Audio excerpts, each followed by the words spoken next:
রাজধলা বিলের কুল ঘেঁষে 1969 সালে প্রতিষ্ঠিত হয় পূর্বধলা কলেজ। আর কলেজের পাশেই 2024 সালের ডিসেম্বরে নির্মাণ করা হয় উপজেলা পার্ক। উদ্বোধনের পর থেকেই পার্কের জমির মালিকানা নিয়ে প্রশ্ন তুলেছে কলেজ কর্তৃপক্ষ। পূর্বধলা মৌজার 2টি দাগের জমির মধ্যে কলেজের প্রায় 32% জায়গা ব্যবহার করেই পার্কটি নির্মাণ করা হয়েছে বলে দাবি কলেজ কর্তৃপক্ষের। শুধু জমি নয়, পার্কে যাওয়ার আলাদা পথ না থাকায় কলেজের ভেতর দিয়েই যাতায়াত করছেন দর্শনার্থীরা। এতে পরীক্ষা ও ক্লাস চলাচলে ব্যাহত হচ্ছে শিক্ষা কার্যক্রম।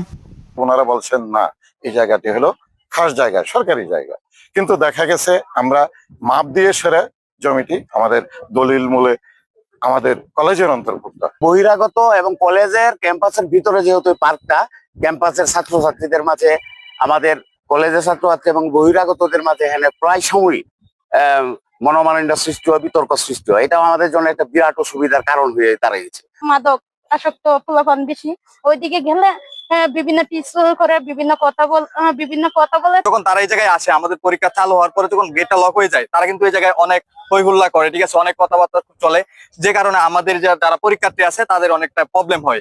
কলেজ কর্তৃপক্ষ বলছে তাদের সঙ্গে কোনো আলোচনা ছাড়াই শিক্ষা প্রতিষ্ঠানের জায়গায় পার্ক নির্মাণ করা হয়েছে।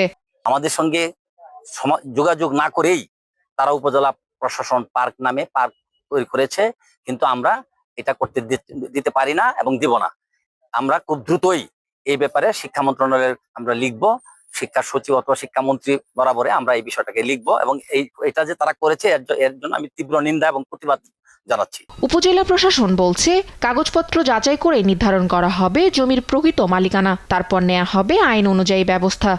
যেহেতু আপনার কাছ থেকে আমি অবগত হয়েছি, আমি এই বিষয়টি খতিয়ে দেখব এবং আমার সহকারী কমিশনের ভূমিকে সেখানে পাঠিয়ে জমির কাগজপত্র দেখে আমরা আসলে বলতে পারবো যে উপজেলা প্রশাসন যে পার্কটি রয়েছে রাজধলা বিলের পাশে, সেই পার্কটি আসলে, সেই জমিটি আসলে কাদের।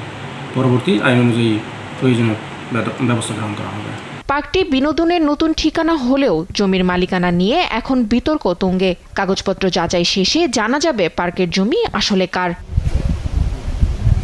তাসফিয়া ইসলাম, নিউজ ডেস্ক, দেশ টিভি।